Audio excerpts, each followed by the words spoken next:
Hello guys, welcome to study with Pooja. जैसा कि हम लोग पॉलिटी में 2000 क्वेश्चन सीरीज चल रही थी, तो उसी सीरीज को कंटिन्यू करते हुए आज हम लोग नेक्स्ट क्वेश्चंस देखेंगे। और आज हम लोग बेसिकली देखने वाले हैं पार्लियामेंट के क्वेश्चन, और पार्लियामेंट के 50 क्वेश्चंस आज हम लोग टॉप 50 क्वेश्चंस के बारे में डिस्कशन करेंगे, जानेंगे उसके बारे में। और डियर एस्पिरेंट, अगर आपने अभी तक की मेरे चैनल को सब्सक्राइब नहीं किया है तो सब्सक्राइब कर दें, बेल आइकन को प्रेस कर दें, जिससे आने वाली वीडियो की नोटिफिकेशन आपको मिल जाएगी। तो आइए डिस्कस करते हैं कुछ क्वेश्चंस के बारे में। और क्वेश्चन सॉल्व करना बहुत ज़रूरी है, इससे आपको कॉन्सेप्ट पढ़ने में, समझने में क्लियरिटी आती जाती है कि किस जो है सब्जेक्ट से कैसे क्वेश्चंस क्रिएट किए जाते हैं, कैसे बनते हैं। तो आइए डिस्कस करते हैं। फर्स्ट क्वेश्चन है, यहाँ पर फर्स्ट क्वेश्चन है, भारत की संघीय व्यवस्थापिका को किस नाम से जाना जाता है। फर्स्ट क्वेश्चन है, भारत की संघीय व्यवस्थापिका को, यानी संघीय मतलब संघ, आपने देखा था संसद, यानी पिछले लेक्चर में आपने देख चुके हैं पीछे कि संसदीय व्यवस्था और संघात्मक शासन। भारत की संसदीय शासन प्रणाली है और संघात्मक व्यवस्था है, जैसे आपने देखा था। तो आपने यानी संसदीय व्यवस्था ब्रिटेन से ली गई थी और संघात्मक शासन प्रणाली जो है कनाडा से ली गई है। तो यहाँ पर आप देखते हैं कि संघीय व्यवस्थापिका को किस नाम से जाना जाता है। क्योंकि आप जानते हैं संघीय में क्या था, संघीय में संघीयता की पहचान है शक्तियों का विभाजन होना। तो शक्तियों का विभाजन होना, और यहाँ पर जो है यानी भारत में संघीय व्यवस्थापिका को किस नाम से जाना जाता है। तो किस नाम से जाना जाता है, क्या राइट आंसर हो जाना चाहिए। तो व्यवस्थापिका यानी संघीय व्यवस्थापिका, जहाँ पर लिखा गया है कि न्यायपालिका की ये शक्तियाँ हैं, विधायिका की ये शक्तियाँ हैं, और कार्यपालिका के मेंबर, जैसे कार्यपालिका में राष्ट्रपति हो गए, प्रधानमंत्री हो गए, तो जो कार्यपालिका में व्यक्ति आ रहे हैं, सांसद आ रहे हैं, सदस्य आ रहे हैं, उनके क्या क्या कार्य हैं। तो ये सारी चीज़ें यानी ये जो मेंबर हैं ये संसद के मेंबर होते हैं कुछ, और आप देखते हैं न्यायपालिका है। तो ये सारे पार्ट, ये सारी चीज़ें कहाँ से क्रिएट है, पार्लियामेंट से जुड़ी हुई है। यानी संघीय व्यवस्थापिका को किस नाम से जाना जाता है, व्यवस्थापिका मतलब व्यवस्था करने वाली। तो संघीय व्यवस्थापिका, यहाँ पर व्यवस्था कौन कर रही है, पार्लियामेंट, संसद, कानून, नियम, लॉ, एक्ट बनाने का कार्य, संशोधन, संविधान में संशोधन करने का कार्य, कोई भी जो नया अमेंडमेंट आता है उसको, सारी चीज़ें, यानी ये सारा क्रेडिट, सारा श्रेय किसे दिया जाता है, संसद को। यानी संसद ये सारे काम करती है, तो व्यवस्था कर रही है एक तरह से। और विधायिका के एक महत्वपूर्ण पार्ट, यानी ऐसे हम कहते हैं कि विधायिका है, विधायिका मतलब कानून बनाने वाली, विधि बनाने वाली। तो यहाँ पर आप देखते हैं कि विधायिका जो है वो यहाँ पर संघीय व्यवस्था, भारत की संघीय व्यवस्था को किस नाम से जाना जाता है, तो संसद के नाम से जाना जाता है, पार्लियामेंट के बारे में, पार्लियामेंट से। तो सबसे पहले मैं डिस्कस कर दूं, जो संसद हम लोग पढ़ रहे हैं किस आर्टिकल में है। तो जैसा कि इसको याद करने का बहुत इजी कॉन्सेप्ट कि संसद आप लिख लें, और संसद के बाद संसद के 3 अंग होते हैं। और अगर पूछा जाए कि कितने सदन होते हैं संसद के, तो 2 सदन होते हैं, लोकसभा और राज्यसभा। अगर क्वेश्चन आता है कि संसद के कितने अंग होते हैं, तो संसद के 3 अंग होते हैं। और कौन कौन से, तो आपने देखा लोकसभा, राज्यसभा और राष्ट्रपति। यानी अंग पूछा जाए तो 3 होते हैं, सदन पूछा जाए तो 2 होते हैं, और आर्टिकल पूछा जाए कि संसद किस आर्टिकल में है, तो आपको याद कैसे करना है, आपको 79, 80 और 81, 79, 80 और 81 कैसे, तो यानी 79 में है संसद, और उसके बाद 80 और 81, तो 80 में है राज्यसभा, 80 में राज्यसभा और 81 में लोकसभा। यानी 79 आर्टिकल 79 में संसद और 80 में राज्यसभा। तो याद भी कैसे करेंगे कि पहले राज्य आया है, फिर उसके बाद लोकसभा। यानी आप देखेंगे कि राज्यों से एक तरह से सेंटर क्रिएट हो रहा, तो कुछ भी आप कॉन्सेप्ट बना करके क्रिएट जो है माइंड मेकअप कर सकते हैं। तो आर्टिकल 79 में संसद है, 80 में जो है राज्यसभा है, और 79 जो 81 है, 81 में लोकसभा है। लोकसभा निम्न सदन है, प्रथम सदन है। राज्यसभा स्थायी सदन है, उच्च सदन है। और क्योंकि ये कभी विघटित नहीं होती, जबकि लोकसभा जो है विघटित हो जाती। तो मैंने ये चीज़ें जो हैं आपको कनेक्ट करने के लिए इस पॉइंट से, यानी अब आपका पूरा माइंड मेकअप जो है वो संसद और पार्लियामेंट के बारे में यानी संसद के बारे में चलना चाहिए। तो यहाँ पर यानी सारे कानून बनाने वाली जो संसद है, पार्लियामेंट है, एज यानी विधायिका जो है, विधायिका के बारे में हम लोग पढ़ रहे हैं। तो यहाँ पर यानी संघीय व्यवस्थापिका, व्यवस्था करने वाली को किस नाम से जाना जाता है? तो फर्स्ट का डी ऑप्शन राइट हो जाता है। फर्स्ट का डी ऑप्शन राइट हो जाता है। नेक्स्ट क्वेश्चन हम लोग डिस्कस करते हैं। नेक्स्ट क्वेश्चन है कि भारतीय संसद के कितने सदन हैं? तो कितने सदन हैं? 2 सदन हैं। कौन कौन से? लोकसभा और राज्यसभा। इस बेसिस पे यानी सदन पूछा जाए तो 2 हैं, अंग पूछे जाए तो 3 हैं, जिनमें से राष्ट्रपति को हम लोग इंक्लूड कर देते हैं, लोकसभा, राज्यसभा और राष्ट्रपति बोल देते हैं। ठीक है, तो यानी यहाँ पर सदन पूछा गया था तो 2 हैं। ठीक है, उसके बाद थर्ड क्वेश्चन है, संसद के किस सदन को प्रतिनिधि सभा कहा जाता है? प्रतिनिधि मतलब लोगों की सभा, और लोग किस में चुनकर जा रहे हैं? लोकसभा में, क्योंकि जो लोकसभा 2 सदन थे, लोकसभा और राज्यसभा। तो आपने देखा कि लोकसभा जो है वो निम्न सदन है। आपके द्वारा चुने हुए मेंबर, चुने हुए प्रतिनिधि कहाँ बैठते हैं? लोकसभा में बैठते हैं। इसीलिए यहाँ पर आप देखते हैं कि ग्रीन कारपेट वगैरह बिछाया जाता है, यानी जो है सबसे जो कमजोर वर्ग है, निम्न वर्ग है, उसको भी सूचित कर रहा है, कृषक वर्ग को भी सूचित कर रहा है, इसलिए यहाँ पर ग्रीन कलर को प्रायोरिटी दी जाती है। जबकि आपने देखा जो राज्यसभा है, तो राज्यसभा में आपने देखा था जो रेड कारपेट है, सारी जगह रेड जो है रेड को प्रायोरिटी दी जाती है। चूँकि जो राज्यसभा है वो स्थायी सदन है, उच्च सदन है, कभी भंग नहीं होता है, और वो एक तरह से वरिष्ठ लोगों का सूचक है। यानी चूँकि हमारे द्वारा चुने हुए मेंबर उनको चुनते हैं जाकर के, तो इसलिए यानी यहाँ पर जो है आम जनता भाग नहीं लेती है। तो यानी हमारे द्वारा चुने हुए प्रतिनिधि जो है वो राज्यसभा के मेंबर को चुनना है, इसलिए ये वरिष्ठ लोगों की सभा यानी वरिष्ठ लोगों को सूचित करती है। इसलिए राज्यसभा में आपने देखा सारी चीज़ें जो हैं मैक्सिमम रेड को प्रायोरिटी दी जाती है, रेड कारपेट वगैरह सब कुछ रेड बिछा होता है। तो यहाँ पर यानी प्रतिनिधि, लोगों की सभा, लोग जिससे चुनना है वो कौन सा है? निम्न सदन, इसलिए इसको क्या बोला जा रहा है? निम्न सदन। और राज्यसभा को क्या बोला जा रहा है? उच्च सदन। यानी निम्न सदन कौन सा है? लोकसभा, यानी निम्न, इसमें प्रतिनिधि चुनकर जा रहे हैं, तो प्रतिनिधि सभा क्या है? लोकसभा। तो आपका ऑप्शन हो जाता है ए ऑप्शन, लोकसभा को प्रतिनिधि सभा के नाम से जाना जाता है। नेक्स्ट क्वेश्चन है संसद का लोकप्रिय सदन है। तो लोकप्रिय सदन, लोगों का सदन, और जिसे इतना महत्व दिया जा रहा है, यानी लोकप्रिय सदन क्या है? तो लोकसभा है। तो यहाँ पर आपके पास ऑप्शन है लोकसभा, राज्यसभा या दोनों। तो आपका आंसर क्या हो जाएगा? लोकप्रिय सदन, निम्न सदन या प्रतिनिधि सदन, प्रतिनिधि सभा, और फिर यानी अस्थायी सदन, जो भी नाम बोला जाए। तो यहाँ पर आप देखेंगे अस्थायी है लोकसभा, 5 साल का कार्यकाल होता है, और उसके पहले किन किन केसेस में वो विघटित हो सकती है, भंग हो सकती है, वो आपने सारा कुछ डिस्कस कर लिया। तो यहाँ पर आप देखेंगे, यानी क्योंकि आपने अगर लेक्चर सीरीज देखी तो यहाँ पर क्योंकि क्वेश्चन से आपको क्लियरिटी लाई जाती है, आपको क्वेश्चंस यहाँ पर ये दिखाते हैं कि किस लाइन से कैसे क्वेश्चन ड्राइव किए जाते हैं। तो यहाँ पर आप देख रहे हैं कि जो संसद का लोकप्रिय सदन है, एक तरह से रिवीजन का अच्छा माध्यम होते हैं क्वेश्चन।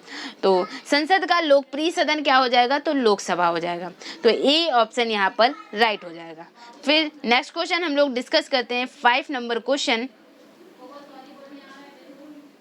5 नंबर क्वेश्चन है संसद का स्थायी सदन है। तो संसद का स्थायी सदन क्या है? स्थायी सदन यानी जो कभी भंग ना हो, विघटित ना हो। तो राज्यसभा के बारे में आपने क्या पढ़ा है? राज्यसभा जो कि आर्टिकल 80 में है, तो राज्यसभा कभी विघटित या भंग नहीं होती है। क्यों? क्योंकि इसके 1/3 मेंबर जो हैं, यानी 1/3 सदस्य जो हैं, वो हर साल जो है वो रिटायर होते रहते हैं। तो यानी आपने देखा कि 1/3 सदस्य जो है हर साल रिटायर होते रहते हैं, यानी हर 2 साल में यहाँ पर जो है हर दूसरे वर्ष जो है वो नए सदस्य का गठन होता है। और इस तरह से आप देखते हैं यानी 1/3 मेंबर हर दूसरे वर्ष जो है वो जो है निष्कासित होते रहते हैं। और यहाँ पर और जितने बचे सदस्य हैं वो यानी परमानेंट रहते हैं। ये 1/3 गए दूसरे वर्ष, फिर उसके बाद इन्हीं के स्थान पर दूसरे सदस्य चुन लिए जाते हैं। तो इसलिए ये राज्यसभा जो है वो कभी भंग नहीं होती है। और यहाँ पर आप देखते हैं यानी हमेशा 2/3 मेंबर जो हैं वो बने ही रहते हैं। तो इसलिए राज्यसभा को उच्च सदन या स्थायी सदन कहा जाता है। आर्टिकल 80 में इसका जिक्र है। तो ये एक स्थायी सदन है, तो इसलिए इसका ऑप्शन क्या राइट हो जाता है? बी ऑप्शन राइट हो जाता है। नेक्स्ट क्वेश्चन है भारतीय संसद में शामिल है।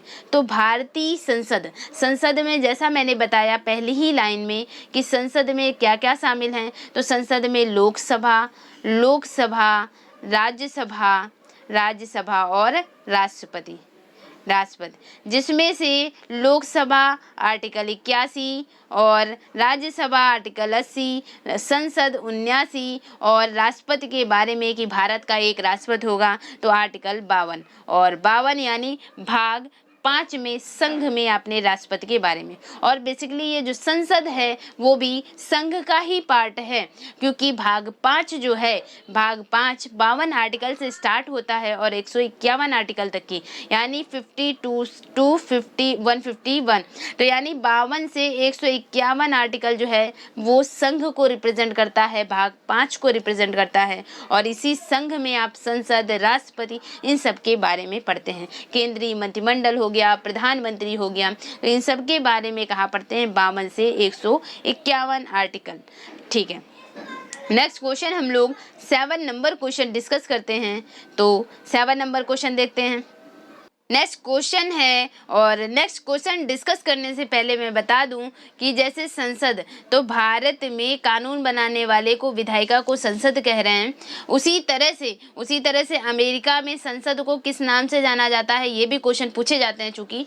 तो अमेरिका में संसद को, तो अमेरिका की संसद को कांग्रेस कहा जाता है। अमेरिका में संसद को क्या कहा जाता है? अमेरिका में संसद को कांग्रेस के नाम से जाना जाता है। फिर उसके बाद जैसे हमारे यहाँ पे संसद में राज्यसभा और लोकसभा जो थे, यानी उच्च सदन, निम्न सदन, तो अमेरिका में जो राज्यसभा है यानी उच्च सदन जो है, तो उच्च सदन को, अमेरिका के उच्च सदन को क्या कहा जाता है? सीनेट कहा जाता है। सीनेट, ऊपरी सदन जो है उसे सीनेट कहा जाता है। और जो निम्न सदन है यानी जिसकी कंपैरिजन जो है लोकसभा से की जाती है, निम्न सदन को अमेरिका में हाउस ऑफ रिप्रेजेंटेटिव कहा जाता है। हाउस ऑफ रिप्रेजेंटेटिव यानी रिप्रेजेंट करने वाला लोगों को। तो हाउस ऑफ रिप्रेजेंटेटिव ये है निचला सदन, और सीनेट है उच्च सदन, और संसद का नाम है कांग्रेस अमेरिका के संबंध में। इसी कड़ी में ब्रिटेन के संबंध में आप कंपेयर करेंगे तो ब्रिटेन में अगर देखा जाए तो ब्रिटेन में यानी लोकसभा और राज्यसभा, ठीक है, तो यहाँ पर ब्रिटेन की संसद को क्या कहा जाता है? तो ब्रिटेन की संसद को ताज कहा जाता है। यानी ये भी क्वेश्चन पूछा जाता है कि ब्रिटेन की संसद को जाना जाता है किस नाम से? ताज नाम से जाना जाता है। अब इसके भी 2 पार्ट, लोकसभा और राज्यसभा, जैसे निम्न सदन और उच्च सदन थे, तो ब्रिटेन में भी उच्च सदन और निम्न सदन, तो इनको किस नाम से जाना जाता है? तो जो निम्न सदन है यानी जो लोकसभा है, तो ब्रिटेन की लोकसभा या निम्न सदन को हाउस ऑफ कॉमन यानी कॉमन लोगों की सभा, तो हाउस ऑफ कॉमन्स के नाम से जाना जाता है, हाउस ऑफ कॉमन्स के नाम से। और जो ब्रिटेन की उच्च सदन है यानी ब्रिटेन का उच्च सदन है जो राज्यसभा से कंपेरिजन करेंगे, उसे कहा जाता है हाउस ऑफ लॉर्ड कहा जाता है। ठीक है, तो यहाँ पर हम लोग नेक्स्ट क्वेश्चन अब डिस्कस करते हैं। नेक्स्ट क्वेश्चन है, निम्नलिखित में से कौन सा एक प्रावधान भारतीय संविधान के अंतर्गत संसद के सदस्यों के विशेषाधिकार और उन्मुक्तियों को निर्धारित करता है? यानी यहाँ पर आर्टिकल पूछा जा रहा है कि भारतीय संविधान के अंतर्गत संसद के जो सदस्य हैं उनके विशेष अधिकार और उन्मुक्तियों को कौन सा आर्टिकल निर्धारित करता है? तो आपके पास ऑप्शन है 104, 82, 105 और 117। तो आपको अगर पता होगा कि जो 82 है, क्योंकि आपने 79 में क्या देखा था? आर्टिकल 79 में क्या देखा था? संसद देखा था। और 79 के बाद 80 में आपने 80 में राज्यसभा और 81 में लोकसभा देखा था। इतना तो आपको पता था। तो 82 आर्टिकल में क्या है? तो 82 आर्टिकल में प्रत्येक जनगणना के पश्चात जो उसका जो पुनः समायोजन किया जाता है, परिसीमन आयोग वगैरह गठित संशोधित किया जाता है। तो प्रत्येक जनगणना के बाद जो उसका पुनः समायोजन किया जाता है, ये किस आर्टिकल में बताया गया है? ये आर्टिकल 82 में बताया गया। फिर बात करते हैं आर्टिकल 82 के बाद आर्टिकल 104। तो 104 में क्या है? क्योंकि आप जानते हैं बहुत फेमस 100 में क्या है? गणपूर्ति या कोरम। गणपूर्ति या कोरम जो होता है 1/10 सदस्य जो हैं सदन की कार्यवाही के लिए कम से कम कुल सदस्य संख्या का 1/10 सदस्य होने चाहिए प्रेजेंट, तभी सदन की कार्यवाही चल सकती है। ये किस आर्टिकल में है? आर्टिकल 100 में है। क्या है? गणपूर्ति या कोरम। मैं उससे रिलेटेड और आर्टिकल इसलिए डिस्कस कर देती हूँ जो कि बहुत महत्वपूर्ण होते हैं कुछ, और उनसे मैक्सिमम क्वेश्चन पूछे जाते हैं कि गणपूर्ति और कोरम किस आर्टिकल में है? तो आर्टिकल 100 में। ठीक है, तो इसी के बाद आर्टिकल 100 में जो है वो गणपूर्ति या कोरम हो जाता है, और इसी के बाद जो 100 के बाद 101 जो है वो संसद के जो सदस्य होते हैं, संसद सदस्य का जो है संसद की सदस्यता जो है वो सदस्य जो है वो रिक्त कब होंगे? तो 101 आर्टिकल में है। उसी कड़ी में यानी जो निर्हरताएं हैं वो 102 आर्टिकल में है। तो यहाँ पर जो क्वेश्चन है कि 104 में क्या है? तो 104 में जो आर्टिकल 99 के अधीन जो शपथ लेने वाले या प्रतिज्ञा लेने वाले जो हैं वो जो है योग्य ना होते हुए या निर्हरित किए जाने पर जो बैठते हैं या मत देने के लिए जो संसद में मत देने की शक्ति जो होती है उन्हें कहते हैं, वो आर्टिकल 104 के अंतर्गत आते हैं। तो आर्टिकल 4 जो है वो अनुच्छेद जो है 99 के तहत, आर्टिकल 99 के तहत। और तो आर्टिकल 99 क्या हो जाता है? आर्टिकल 99 जो है वो सदस्यों द्वारा शपथ या प्रतिज्ञान को बताता है। तो यहाँ पर क्वेश्चन है आपके पास कि कौन सा प्रावधान भारतीय संविधान के अंतर्गत संसद के सदस्यों के विशेष अधिकार और उन्मुक्तियों को निर्धारित करता है? तो इसका एग्जैक्ट आंसर जो है वो 105 आर्टिकल है, और 105 आर्टिकल जो कहता है कि जो संसद के सदस्य हैं, संसद के सदस्य के मतलब संसद के सदनों की जो सदन है लोकसभा और राज्यसभा, संसद के सदनों की और उनके जो सदस्य हैं, उनके सदस्य और उनकी जो समितियां हैं, उनकी शक्तियों के विशेषाधिकार के बारे में किसमें बताया गया है? आर्टिकल 105 में डिस्कस किया गया है। इसके बाद जो ये आर्टिकल 117 लिखा हुआ है, तो आर्टिकल 117 जो है वो वित्त विधेयक के बारे में है। वित्त विधेयक के बारे में विशेष उपबंध जो है वो आर्टिकल 117 में है। बेसिकली यहाँ पर आप जो मोस्ट इंपॉर्टेंट यानी 100 में गणपूर्ति या कोरम याद रखें। उसके बाद यानी 98 में जो है वो संसद का सचिवालय है, 98 में। उसके बाद जो है यानी आपने देखा कि संसद के जो सदन हैं, संसद के सदनों को और उनके सदस्यों को जो विशेष अधिकार दिए जाते हैं जो संसद का सदस्य होने के नाते, कि उन्हें आप कहीं पे भी यानी कार्यवाही नहीं की जा सकती, जेल में नहीं बंद कर सकते। तो ये जो संसद के सदन है उसके लिए उनको कुछ विशेषाधिकार, संसद के सदनों के और उनके सदस्य के या समितियां हैं तो उसको कुछ विशेष अधिकार दिए जाते हैं, वो आर्टिकल 105 में आ जाते हैं। फिर 105 के बाद जो इम्पोर्टेंट हो जाता है तो उनमें से 114 जो है वो विनियोग विधेयक बताता है। 114 विनियोग विधेयक, और मोस्ट इंपॉर्टेंट इसी के समाहित आर्टिकल यानी 108 में संयुक्त बैठक का प्रावधान है। आर्टिकल 108 में क्या है? संयुक्त बैठक। और 110 क्या है? धन विधेयक के बारे में। 114 विनियोग विधेयक, और 117 जो है वो वित्त विधेयक। 117 में क्या है? वित्त विधेयक। तो आई होप ये आर्टिकल आपको समझ में आ गए कि जो है 98 संसद का जो सचिवालय है, और सचिवालय जो आप देखते हैं कि लोकसभा स्पीकर जो है, अध्यक्ष जो है वो बैठता है, उसकी कुर्सी के जो नीचे लोग बैठे होते हैं वो सचिवालय के मेंबर होते हैं, सचिवालय। तो जो है संसद का सचिवालय वो आर्टिकल 98 में। 100 में गणपूर्ति या कोरम। 105 में जो ये आपकी जो आर्टिकल लिखा हुआ है कि संसद के जो सदस्य हैं उनके विशेषाधिकार और उन्मुक्तियों को निर्धारित करता है। 114 जो है वो विनियोग विधेयक। 108 जो है वो 108 में संयुक्त बैठक का प्रावधान है। 110 जो है धन विधेयक से संबंधित, और 117 वित्त विधेयक के बारे में विशेष उपबंध जो है वो किस आर्टिकल में है? 117 आर्टिकल में। ठीक है, ये कुछ इंपॉर्टेंट आर्टिकल यहाँ जो इसके रिलेट 100 के आसपास वाले हैं वो मैंने बता दिए।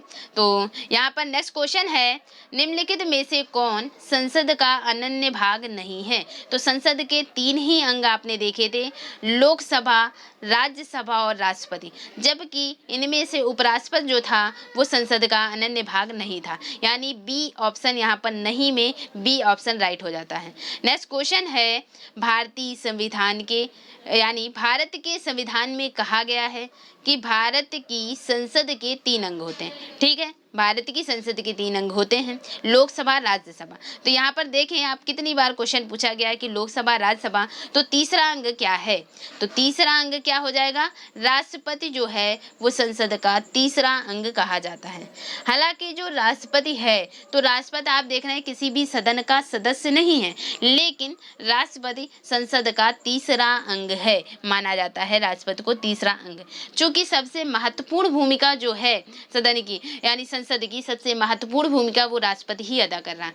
जितने भी एक्ट, लॉ, अधिनियम बन रहे हैं, जो भी अधिनियम है वो राष्ट्रपति की मंजूरी के बाद ही वो अधिनियम बन रहे हैं। यानी जितने भी बिल या विधेयक हैं वो राष्ट्रपति की मंजूरी के बाद ही क्या बनते हैं? एक्ट या अधिनियम बनते हैं। चूंकि राष्ट्रपति के हस्ताक्षर के पहले वो सब किस नाम से जाने जाते हैं? बिल या विधेयक। जब तक वो सदन में चलता है, उस पर चर्चा चलती है और बहस होती है, तब तक वो बिल या विधेयक रहता है।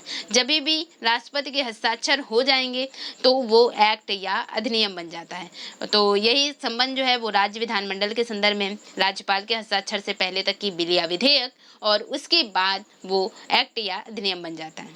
ठीक है, नेक्स्ट क्वेश्चन है यहाँ पर, भारतीय संसद के कितने अंग हैं? तो भारतीय संसद के कितने अंग हैं? तो 3 अंग हैं। आप देख सकते हैं कितना इम्पोर्टेंट क्वेश्चन है। फिर नेक्स्ट क्वेश्चन हम लोग डिस्कस करते हैं। आप जान चुके हैं बेसिकली 3 अंग कौन कौन से हैं। इसके जस्ट ऊपर वाला क्वेश्चन अभी आपने देखा, तो लोकसभा, राज्यसभा और राष्ट्रपति। नेक्स्ट क्वेश्चन है भारतीय संविधान के किस अनुच्छेद में कहा गया है कि संघ के लिए एक संसद होगी? तो आपको डियर एस्पिरेंट कंफ्यूज नहीं होना है, क्योंकि यहाँ पर लाइन पूरी दे दी गई है कि संघ के लिए एक संसद होगी। तो संसद किस आर्टिकल में है? तो आप जान चुके हैं अच्छे से कि संसद आर्टिकल 79, उसके बाद 80 में राज्यसभा और 81 में लोकसभा है। तो संसद किस आर्टिकल में है? आर्टिकल 79 में। किससे मिलकर बनती है? राष्ट्रपति और 2 सदनों से मिलकर बनती है। किस आर्टिकल में? आर्टिकल 79। बी ऑप्शन राइट हो जाता है, 11 का बी ऑप्शन। नेक्स्ट क्वेश्चन है निम्नलिखित कथनों में कौन सा असत्य है, यानी गलत कथन छांटना है। पहला ऑप्शन है लोकसभा को संसद का प्रथम सदन कहा जाता है। ये बात बिल्कुल सही है। लोकसभा को प्रथम सदन, निम्न सदन, प्रतिनिधि सभा, हर एक नाम से यहाँ पर देख रहे हैं जाना जाता है। फिर यानी अस्थायी सदन भी कहा जाता है। फिर दूसरा जो ऑप्शन है राज्यसभा को संसद का द्वितीय सदन कहा जाता है। ये भी बात बिल्कुल सही है कि राज्यसभा को संसद का द्वितीय सदन कहा जाता है। नेक्स्ट सी ऑप्शन है राज्यसभा एक अस्थायी सदन है। आपको तुरंत गलत पॉइंट मिल गया और असत्य ही छांटना था, क्योंकि राज्यसभा एक स्थायी सदन है। राज्यसभा को कभी भंग या विघटित नहीं किया जा सकता है। तो यहाँ पर सी ऑप्शन राइट हो जाता है 12 का। नेक्स्ट क्वेश्चन है निम्नलिखित कथनों में कौन सही है? तो निम्नलिखित कथनों में से आपको सही ऑप्शन छांटना है। तो ऑप्शन है लोकसभा भारतीय जनता की प्रतिनिधि सभा है। तो ये बात बिल्कुल सही है। लोकसभा में चुने हुए मेंबर जा रहे हैं तो इन्हें हम प्रतिनिधि सभा कह सकते हैं।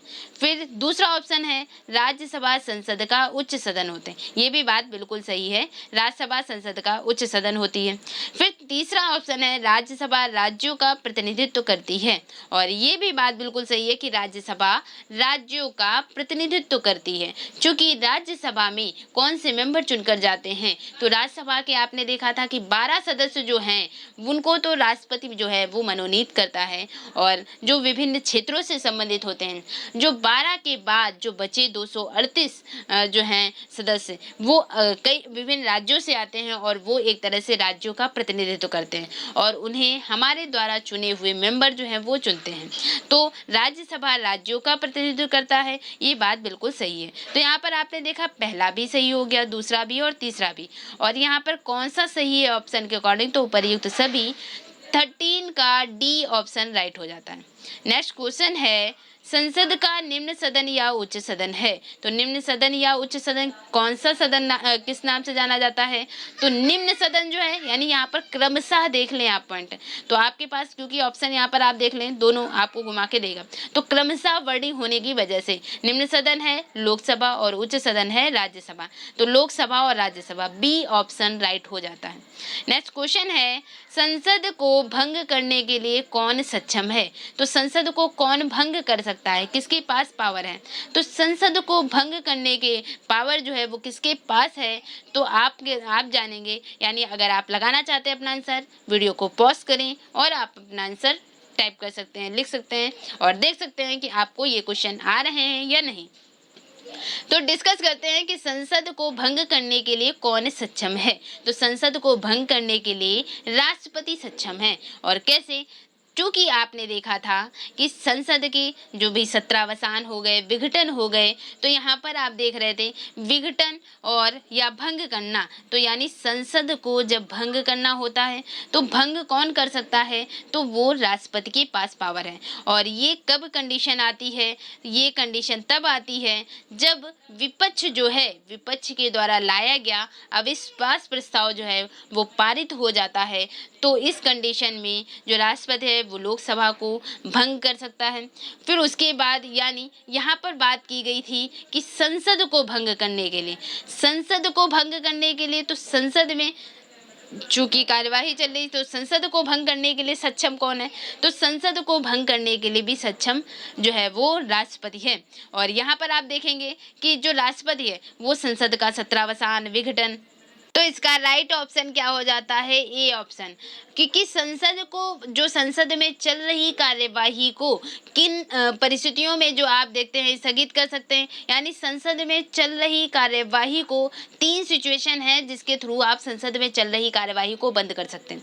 3 सिचुएशन कौन कौन सी? जैसे स्थगन आ जाए या फिर सत्रावसान हो जाए, सत्रावसान, या फिर विघटन हो जाए, विघटन। तो स्थगन क्या होता था? स्थगन मतलब जैसे एज एग्जाम्पल आपकी क्लास चल रही है, उसको रोक दिया जाए, यानी वो क्लास, यानी आपने, यानी क्लास का माहौल ख़राब हो गया और यानी किसी बच्चे ने या फिर कोई भी टीचर है या किसी से भी विवाद होने की स्थिति में वहाँ पर मान लिया कुछ समय के लिए क्लास रोक दी गई और उस समय पढ़ाई नहीं हो रही, तो इसे क्या कह दिया कि स्थगित हो गई। अब हो सकता है वो क्लास 2 घंटे के लिए यानी 2 पीरियड तक की हो, या हो सकता है छुट्टी के समय तक की वो पूरे जो है स्थगित रही क्लास, तो इसे क्या कहते हैं? स्थगन, मतलब रुक जाना उसी जगह। तो यानी स्थगन को क्या हो जाता है? स्थगन में अगर स्थगन जो है ये ना बताया जाए कि जो नेक्स्ट क्लास होगी वो कब से स्टार्ट होगी, यानी कब से स्टार्ट होगी ये ना बताया जाए और स्थगित कर दिया जाए, तो इसे कहेंगे अनिश्चितकालीन स्थगन, यानी अनिश्चित समय तक की स्थगन हो जाए। और जब ये ना बताया जाए कि दोबारा क्लास स्टार्ट कब होगी, कि 11 बजे होगी कि 2 बजे होगी, अगर ये ना बताया जाए तो ये हो गया अनिश्चितकालीन स्थगन कि अगले सत्र पर होगी, तो इसे कहते हैं अनिश्चितकालीन स्थगन। और स्थगन हो जाता है कि सभा में चल रही कार्यवाही को रोक दिया जाए अनिश्चित समय के लिए, यानी संसद की बैठक को स्थगन या अनिश्चित काल के लिए स्थगन या सत्रावसान या विघटन या द्वारा समाप्त किया जा सकता है। तो यानी स्थगन जो है बैठक के कार्य को कुछ निश्चित समय, कुछ घंटे या दिन या सप्ताह हो सकता है के लिए निलंबित कर दिया जाता है, तो इसे कह देते हैं स्थगन। और सत्रावसान जब सत्र की समाप्ति होने पर जो राष्ट्रपति है सत्र के दौरान भी सत्रावसान कर सकता है, और नहीं तो सदन जब है, सदन का चूंकि आपने देखा अनिश्चित काल के लिए स्थगन हो गया, तो अगर इसके बाद यानी अगर स्थगन हो गया तो सदन के स्थगन एवं सत्रावसान में अंतर को जो है एक अंतर जो होता है, यहाँ पर आप देखते हैं कि स्थगन के बाद अगर अनिश्चित काल के लिए स्थगन हो गया तो इसके बाद जो है राष्ट्रपति क्या करेंगे? राष्ट्रपति सत्रावसान जारी कर देते हैं, यानी सत्र के दौरान भी कर सकते हैं, और राष्ट्रपति और सत्रावसान की अधिसूचना जारी करते हैं कौन? राष्ट्रपति। और इसके लिए आप देखते हैं कि सदन का सत्र जब है, सदन के सत्र के पूर्ण होने पर अनिश्चित काल के लिए अगर स्थगित हो जाता है तो इसे कहते हैं सत्रावसान। और सत्रावसान पर अगर घोषित हो गया तो इसमें वो सत्र जो है वो सत्र की समाप्ति होने पर, तो सत्रावसान है सत्र समाप्त होने पर। और आप जानते हैं कि जैसे शीतकालीन सत्र हो गया, बजट सत्र हो गया, ग्रीष्मकालीन, तो यहाँ पर आप देखते हैं कि 3 सत्र, शीतकालीन, बजट और मानसून सत्र। तो वहाँ पर आप देखते हैं सत्र की समाप्ति पर सत्रावसान होता है। स्थगन जो है यानी स्थगन कुछ घंटे कुछ समय के लिए सदन की कार्यवाही को रोक दिया जाता है, इसे कहते हैं स्थगन। और विघटन जो होता है, विघटन यानी एज लाइक भंग होना। तो विघटन में जो है वो लोकसभा ही भंग हो जाती है और नई जो है लोकसभा का गठन होता है। और इस दौरान यानी यहाँ पर आप देखते हैं कि वो जो है सभा यानी स्वयं भी विघटित हो सकती है अगर 5 वर्ष का कार्यकाल पूरा हो जाए, या फिर राष्ट्रपति सदन को विघटित करने का निर्णय ले ले, और जिसे लेने के लिए यानी उसको अगर उसके पास ये विचार देना आ जाए कि यानी कहीं अविश्वास प्रस्ताव पास हो जाए, या फिर उसे लग जाए कि सदन में बहुमत नहीं रह गया, तो वो विश्वास मत हासिल करने के लिए कहेगी जो बहुमत में पार्टी होगी, और अगर वो विश्वास मत हासिल नहीं कर पाती तो इस कंडीशन के दौरान भी वो विघटित हो जाएगी लोकसभा। तो ये कंडीशन हो जाती है 3 सदन के लिए, स्थगन, सत्रावसान और विघटन। यहाँ पर क्वेश्चन था कि जो संसद को भंग करना यानी विघटन करने के लिए कौन सक्षम है, तो कौन सक्षम है, किसके पास पावर है, तो राष्ट्रपति के पास पावर है। 15 का ए ऑप्शन राइट हो जाता है। नेक्स्ट क्वेश्चन है 16 नंबर, भारतीय संसद की संप्रभुता किसमें निहित है। तो संसद की संप्रभुता, अब संप्रभुता का मीन्स होता है कि आंतरिक और बाहर निर्णय लेने के लिए स्वतंत्र होना, और संसद की संप्रभुता यानी संसद किसी भी निर्णय को लेने के लिए जो है वो स्वतंत्र हो।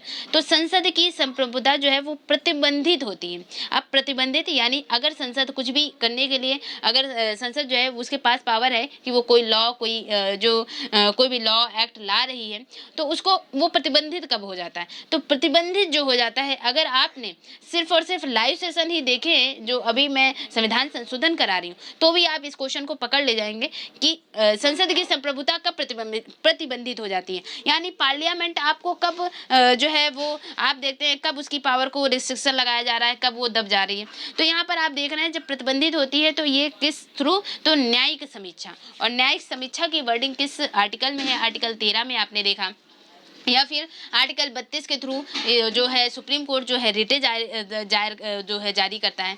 तो इस दौरान यहाँ पर क्या है, संसद की संप्रभुता यानी संसद ने कोई नियम, कोई लॉ बनाया, कोई संशोधन किया, और उसकी अगर न्यायिक समीक्षा हो गई और न्यायिक समीक्षा में लगा कि ये जो लॉ या एक्ट लाया गया है उससे मूल अधिकारों का हनन हो रहा है या समथिंग लाइक दैट, ऐसे अगर लगा, तो यानी ऐसे कुछ केसेस लगे, तो इस दौरान अगर उसकी न्यायिक समीक्षा की गई और यानी जो सुप्रीम कोर्ट है पार्लियामेंट के कानून या लॉ की को जस्टिस करेगी कि सही है या नहीं ये कानून, और किसी के फंडामेंटल राइट को वायलेट तो नहीं कर रहा है ये कानून, उस कंडीशन में न्यायिक समीक्षा हुई, और अगर वो कानून, वो लॉ किसी के मौलिक अधिकारों का हनन कर रहा होगा तो वो पूरी तरह से समाप्त हो सकता है, या जितना पार्ट कर रहा होगा वो उतना पार्ट हटा दिया जाएगा। तो ये क्या हुआ, ये संसद की संप्रभुता यानी संसद के पास जो पावर, जो लॉ बनाया उसको प्रतिबंधित कर रहा कौन, न्यायिक समीक्षा। तो न्यायिक समीक्षा प्रतिबंधित कर सकती है। 16 का बी ऑप्शन राइट हो जाता है। नेक्स्ट क्वेश्चन है 17 नंबर, संसद के कितने सत्र होते हैं। तो आपने देखा संसद के मेन यानी आपने देखा 3 सत्र, जो बजट सत्र है, मानसून सत्र है और शीतकालीन सत्र है, यानी ये तीनों सत्र जो हैं वो संसद के सत्र हैं। तो यहाँ पर आप देख रहे हैं कि कितने सत्र होते हैं, तो बजट सत्र, शीतकालीन सत्र और मानसून सत्र, यानी डी ऑप्शन उपयुक्त सभी ऑप्शन सही हैं। और फिर नेक्स्ट जो है क्वेश्चन, और अगर सत्र से क्वेश्चन पूछा जाता है तो यहाँ पर पूछा जाएगा कि 2 सत्रों के मध्य जो है अधिकतम कितना अंतराल हो सकता है, और यहाँ पर आप देख पा रहे होंगे कि नेक्स्ट क्वेश्चन भी यही है। तो आइए क्वेश्चन में ही हम लोग डिस्कस कर लेते हैं। तो यहाँ पर 18 नंबर क्वेश्चन है कि संसद के 2 सत्रों के बीच, 2 क्षेत्र नहीं, यहाँ पर डियर स्टूडेंट सत्र होना चाहिए, ओके। तो यानी यहाँ पर क्वेश्चन है संसद के 2 सत्रों के बीच अधिकतम कितना अंतराल दिया जा सकता है। तो संसद के 2 सत्रों के बीच अधिकतम और अधिकतम 6 महीने का अंतराल दिया जा सकता है।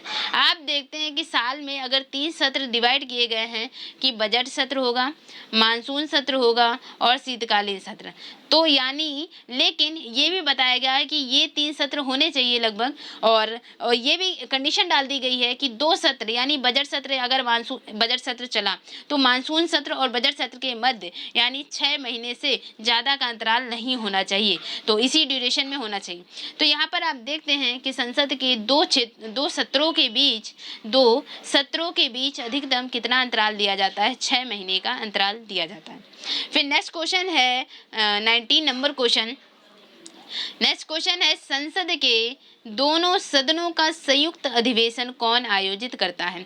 तो संयुक्त अधिवेशन किस आर्टिकल में है? जैसा कि अभी मैंने बताया था, आर्टिकल 108 के थ्रू क्या है, संयुक्त अधिवेशन है, संयुक्त बैठक है। और कौन बुलाता है संयुक्त अधिवेशन? तो राष्ट्रपति बुलाता है, राष्ट्रपति आहूत करता है संयुक्त अधिवेशन को। ठीक है, 2 क्वेश्चन आपके पास हो गए, किस आर्टिकल में है और कौन आहूत करता है। और यहाँ पर आप देखेंगे कि अगर संयुक्त अधिवेशन जरूरत क्यों पड़ती है, मतलब बुलाया क्यों जाता है, क्या कंडीशन होती है तो संयुक्त अधिवेशन बुलाना पड़ता है। तो अगर कोई प्रस्ताव, कोई एक्ट, यानी एक्ट बनने से पहले अगर कोई बिल या विधेयक लोकसभा में लाया गया या राज्यसभा में, तो यानी अगर कोई बिल या विधेयक दोनों सदनों में पास ना हो पा रहा हो, तो उस कंडीशन में और सरकार जो है उस जो बिल को है वो पास भी कराना चाहती हो, तो इस कंडीशन में यानी जो भी बिल, कोई साधारण विधेयक है, अगर कोई साधारण विधेयक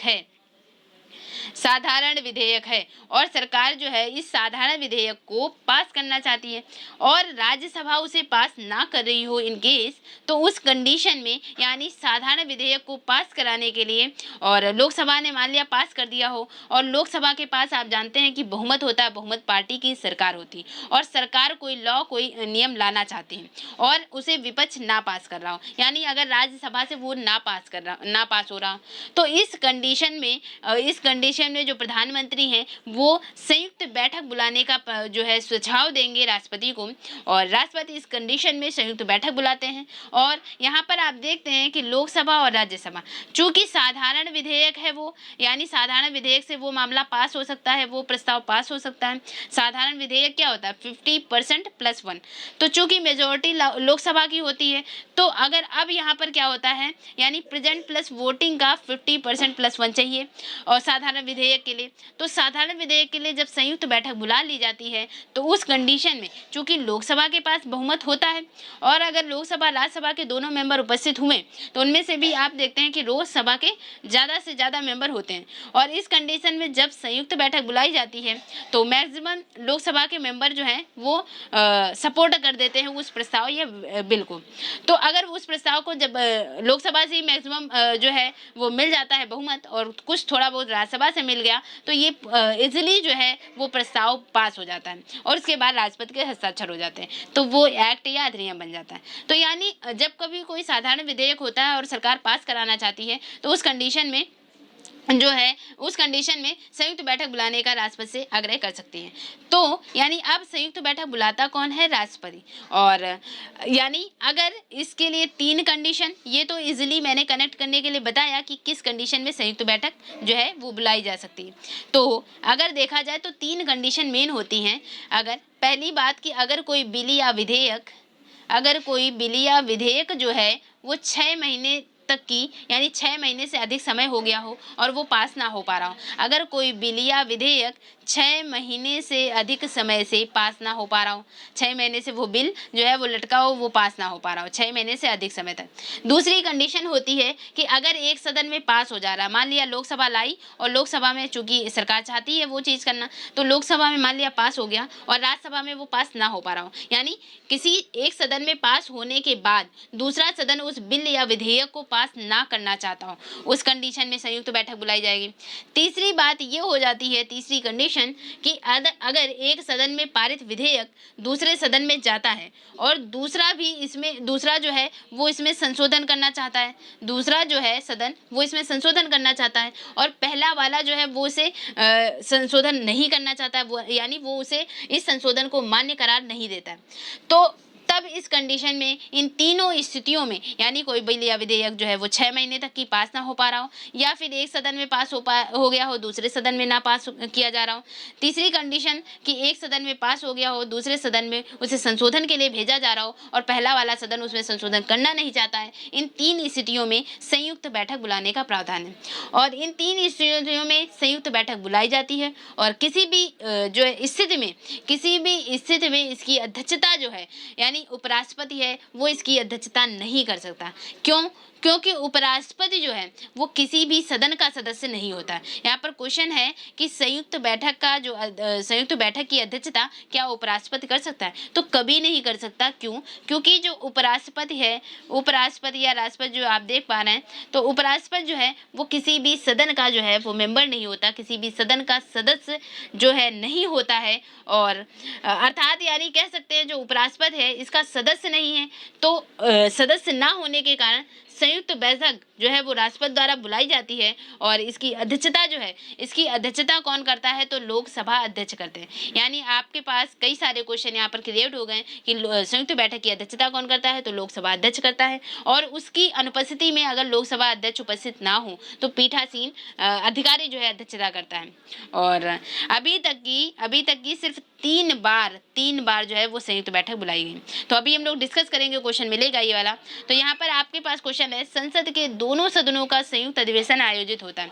तो संसद के दोनों सदनों का संयुक्त अधिवेशन कब आयोजित होता है, कब बुलाया जाता है?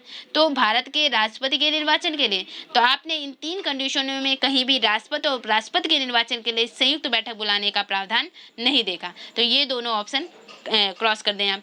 फिर उसके बाद तीसरा ऑप्शन है संविधान में संशोधन से संबंधित विधेयक को पारित करने में।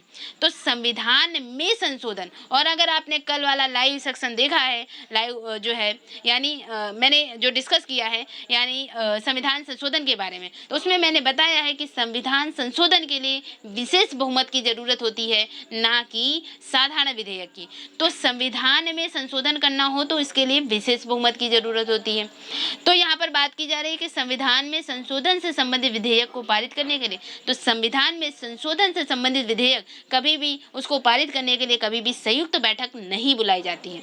ठीक है, तो तीसरा ऑप्शन भी गलत हो जाता है। तो बचा कौन सा? Fourth option. और फोर्थ ऑप्शन क्या है कि एक ऐसे विधेयक पर विचार करने के लिए और उसे पारित करने के लिए जिसे दोनों सदनों में मतभेद हो, और मतभेद की कंडीशन में जो है वो संयुक्त बैठक बुलाने का प्रावधान है। यानी 19 का केवल और केवल फोर्थ ऑप्शन सही है, डी ऑप्शन राइट हो जाता है। नेक्स्ट क्वेश्चन है 20 नंबर क्वेश्चन, भारतीय संसद के दोनों सदनों की संयुक्त बैठक किस संबंध में होती है? तो भारतीय संसद के दोनों सदनों की संयुक्त बैठक जो आर्टिकल 108 में है और किस संबंध में होती है? तो किस संबंध में होती है? आपके पास ऑप्शन है संविधान संशोधन विधेयक। तो संविधान संशोधन के लिए विशेष बहुमत होती है और विशेष बहुमत आप देखते हैं इसके लिए कभी भी संयुक्त बैठक बुलाने का प्रावधान नहीं है संविधान संशोधन विधेयक के लिए। दूसरा ऑप्शन है वित्त विधेयक। अब वित्त विधेयक या धन विधेयक जो है वो राष्ट्रपति की मंजूरी के बाद आता है। तो यहाँ पर आप देखते हैं कि यहाँ पर संयुक्त बैठक जो है वो वित्त विधेयक या धन विधेयक के संबंध में नहीं होती। सिर्फ और सिर्फ तीन कंडीशन जो मैंने अभी डिस्कस कर दी कि 6 महीने तक कि कोई बिल या विधेयक जो है वो पास ना हो पा रहा हो किसी में, या फिर एक सदन ने पास कर दिया हो दूसरे सदन में वो चीज़ पास ना हो पा रही हो बिल या विधेयक। तीसरी बात कि एक सदन ने पास कर दिया हो, दूसरा सदन उसमें संशोधन करना चाहता हो लेकिन पहला वाला सदन उसमें संशोधन नहीं करना चाहता है, तो इस वजह से ऐसी कंडीशन में संयुक्त बैठक बुलाने का प्रावधान है। तो किस संबंध में होती है? तो यानी ये तीनों ऑप्शन गलत हो गए और साधारण विधेयक के संदर्भ में ये कंडीशन फॉलो की जाती है। चूंकि साधारण विधेयक में सिर्फ और सिर्फ बहुमत चाहिए है 50% +1 और 50% +1 मेजोरिटी जो है वो लोकसभा के पास हो जाती है। इसलिए राज्यसभा अगर नहीं भी मानती है तो भी वो बिल जो है या विधेयक आसानी से पास हो जाता है और इसलिए संयुक्त बैठक बुलाने का प्रावधान है। फिर नेक्स्ट क्वेश्चन है यहाँ पर 21 नंबर क्वेश्चन। 21 नंबर क्वेश्चन है साधारण विधेयक। 21 नंबर क्वेश्चन है साधारण विधेयक से संबंधित गतिरोध को दूर करने के लिए संसद के दोनों सदनों की संयुक्त बैठक कौन बुलाता है? तो संयुक्त बैठक कौन बुला सकता है, आहूत कर सकता है? वो किसके पास पावर है? राष्ट्रपति के पास पावर है। यानी 21 का क्या ऑप्शन राइट हो जाता है? ए ऑप्शन राइट हो जाता है। 21 का क्या ऑप्शन राइट हो जाता है? ए ऑप्शन राइट हो जाता है। नेक्स्ट क्वेश्चन है नेक्स्ट क्वेश्चन है लोकसभा व राज्यसभा की संयुक्त बैठक कब होती है? तो लोकसभा और राज्यसभा की संयुक्त बैठक कब होती है? आपने देखा जब कोई बिल या विधेयक जब है पास नहीं हो पा रहा या मतभेद है उनमें, तभी संयुक्त बैठक बुलाने का प्रावधान है। तो आपको यानी जो भी मैंने बताया कॉन्सेप्ट वो इतना इम्पोर्टेंट है कि उससे न जाने कितने क्वेश्चन पूछे जाते हैं। तो यहाँ पर आप देखेंगे कि लोकसभा व राज्यसभा की संयुक्त बैठक कब होती है? तो लोकसभा और राज्यसभा में मतभेद होने पर। 22 का बी ऑप्शन राइट है। फिर आप देख सकते हैं कि यहाँ पर भी पूछा गया है। फिर नेक्स्ट क्वेश्चन है संसद के दोनों सदनों के साथ साथ बैठने पर निम्न होता है। तो यानी संसद के साथ साथ बैठने का मतलब क्या? संयुक्त अधिवेशन। तो संयुक्त अधिवेशन यानी संयुक्त अधिवेशन कब बैठा जाता है, कब बुलाया जाता है? तो यहाँ पर ऑप्शन है उपराष्ट्रपति के चुनाव में, तो नहीं। फिर दूसरा है संविधान संशोधन। तो संविधान संशोधन के संदर्भ में कभी भी मिले संयुक्त बैठक का प्रावधान, क्योंकि साथ साथ बैठने का मतलब संयुक्त बैठक की बात की जा रही है, तो इसको भी आप तुरंत क्रॉस कर दें। फिर थर्ड जो ऑप्शन है एक बिल जिस पर दोनों सदन सहमत ना हो उस पर विचार करना हो और उसे पास करवाना हो। तो ये बात बिल्कुल सही है कि एक बिल जिस पर दोनों सदन सहमत ना हो रहा है। आपने देखा था कि जब एक सदन ने पास कर दिया और दूसरे सदन जो है संशोधन करना चाहता है और पहला वाला सदन उसमें संशोधन नहीं चाहता है उस चीज़ को मानना, तो यानी दोनों सदन सहमत ना हो, किसी बात के लिए मतभेद हो, तो उस कंडीशन में संयुक्त बैठक बुलाई जाती है। सी ऑप्शन राइट हो जाता है। नेक्स्ट क्वेश्चन है 24 नंबर क्वेश्चन, यदि किसी सामान्य विधेयक पर राज्यसभा और लोकसभा के बीच गतिरोध आता है या मतभेद आता है तो उसका समाधान कौन करेगा? तो उसका समाधान कौन करेगा? तो उसका समाधान का एक ही रास्ता निकाला जाता है कि संयुक्त बैठक बुला दी जाए और उस साधारण विधेयक को पास करा लिया जाए, जो कि सरकार जो है वो पास भी कराना चाहती है, यानी इम्पोर्टेंस भी है उसकी, और जो विपक्ष है वो पास नहीं होने दे रहा है, तो ऐसी कंडीशन में संयुक्त बैठक बुला ली जाती है उस बिल या विधेयक को पास कराने के संदर्भ में। सी ऑप्शन राइट हो जाता है। नेक्स्ट क्वेश्चन है 25 नंबर क्वेश्चन, और यहाँ पर हम लोग डिस्कस करेंगे। और डियर स्टूडेंट, अगर आपने अभी तक की चैनल को सब्सक्राइब नहीं किया है तो सब्सक्राइब कर दें, बेल आइकन को प्रेस कर दें, जिससे आने वाली वीडियो की नोटिफिकेशन आपको मिल जाएगी। और जल्दी से एक बार वीडियो को पॉज करके आप ज़्यादा से ज़्यादा इस वीडियो को शेयर करें और लाइक करें। आइए डिस्कस करते हैं नेक्स्ट क्वेश्चन पर। नेक्स्ट क्वेश्चन है 25 नंबर क्वेश्चन। 25 नंबर क्वेश्चन है स्वतंत्र भारत यानी स्वतंत्र भारत के संसदीय इतिहास में अभी तक कितनी बार संयुक्त बैठक बुलाई गई है? तो अगर आप देखें कि संयुक्त बैठक क्या इजीली बुला ली जाती है, तो नहीं। स्वतंत्र भारत के इतिहास में, संसदीय इतिहास में अभी तक मात्र सिर्फ और सिर्फ 3 बार जो है संयुक्त बैठक बुलाई गई है। और किस संबंध में 3 बार, कौन कौन से, वो संदर्भ दें। तो 3 बार संयुक्त बैठक बुलाई गई है। कब कब बुलाई गई है? एक तो बुलाई गई है 1960 में, और दहेज प्रतिषेध विधेयक के संदर्भ में, यानी सरकार जो है वो दहेज प्रतिषेध विधेयक लाना चाहती थी और इस संदर्भ में संयुक्त बैठक बुलाई गई कि इस विधेयक को पास करना जरूरी लगा। दहेज प्रतिषेध विधेयक कब? 1960 में दहेज प्रतिषेध विधेयक के संदर्भ में संयुक्त बैठक बुलाई गई। फिर उसके बाद 1977 में और बैंकिंग सेवा आयोग विधेयक के संदर्भ में, बैंकिंग सेवा आयोग विधेयक के संदर्भ में। फिर थर्ड फीचर है, यानी तीसरी बार संयुक्त बैठक कब बुलाई गई? तो 2000 में, सन 2000 में आतंकवाद निवारण